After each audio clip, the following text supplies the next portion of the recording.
Facebook'ta Mark Zuckerberg'in resmi akkondunu bloklap bolmaýar. Bu jemgyýetçilik torunyň özüne mahsus teknik we nişanly çeklendirmelerden biridir. Mark Zuckerberg kimdir? Facebook'un häzirki Meta esasçysy we baş ýerine ýetiriji direktorudur. 2004-nji ýylda Harvard Üniversitesindeki talip jaýynda Facebook'u döretdi we sonra dünýäniň iň uly jemgyýetçilik torlarynyň birine öwrüldi. Facebook'ta adat kullanjylary bloklap bolýar.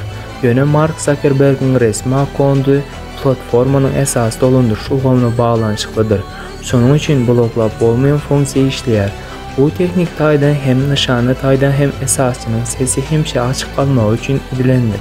2025-nji ýylda Indianapolis'te ýaşaýan bir aklawçy Mark Zuckerberg adly başga bir adamyň akkondy Facebook tarapyndan bloklandy.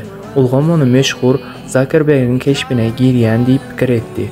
Bu bolsa adam meşhurluğu sebäpli adat adamlara kynçylyk döretdi. Facebook'ta diňe bir adamy bloklap bolmaýar. Ol hem Mark Zuckerberg'in özüdür.